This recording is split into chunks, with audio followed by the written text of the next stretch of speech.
quick tip. Make sure you get one of these chain checking tools. It doesn't have to be this brand, but just make sure that it has not only the chain checking apparatus on it, but also the chain holding apparatus. This is going to make it a lot easier when you're actually putting the chain back on.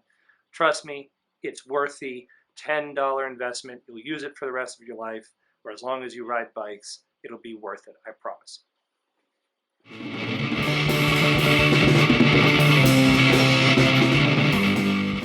Well, what happens is the little rivets in here in each link will wear down and cause your chain to grow or stretch.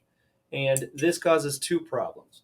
One, it'll improperly wear down all of your gears. And two, as that happens, the chain gets weaker and could snap under heavy load. Both things are bad. So you take your little tool here, and we can see that this chain has grown 0.75 millimeters. It is time for a new one.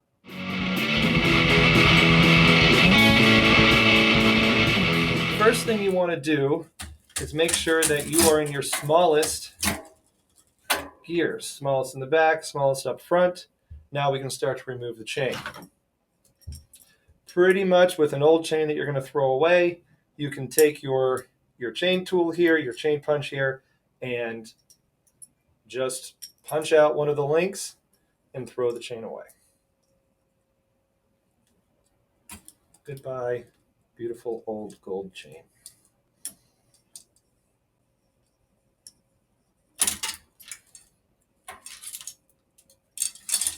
Okay, so now the chain is off, and here is a really important step that a lot of people are going to skip, but if you care about your bike at all, you're going to do this, and that is clean and inspect your drivetrain.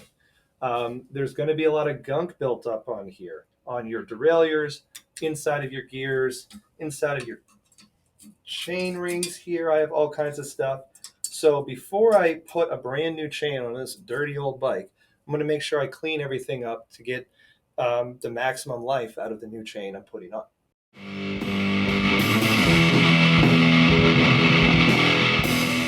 So the most confusing part, where people normally get tripped up, is running the chain through their derailleur. When you do this, you just want to make sure that every time you pass around a gear, it's going to go the opposite way around the gear.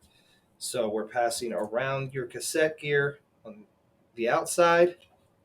We'll pass around the next gear on the inside. And finally, the last pulley again on the outside. So as long as you remember to go back and forth that way, you won't mess it up. Now we're going to measure the length of the chain. It's important to do this because we don't want the derailleur to be folded up like this. The derailleur, the little springs inside, need to have a little tension on them and be active for everything to shift properly. Otherwise, you get into your smaller gears here, the derailleur folds up, and all the shifting doesn't work. So what we're going to do is make sure that we pull the derailleur open slightly so that the derailleur is active even in the smallest cog, but we're still going to have enough chain available for as we shift into the bigger gears. With this cool little tool here, I can now hold the chain in place and I'll be able to then attach it. Quick myth I would like to bust on that is that, especially from 11 speed down, 11, 10, 9, 8 speed, you can mix and match brands. You don't have to have a Shimano chain with a Shimano drivetrain or SRAM with SRAM. It's all standardized. So I have a microshift mixed with Shimano drivetrain here, and I'm going to be putting a SRAM chain on it. It's 10 speed. It's going to work just fine. I really like to use KMC chains a lot as well. The reason being is that SRAM and KMC both come with a master link, and this makes life a lot easier when you're installing the new chain or if you have to make a repair on the side of the trail.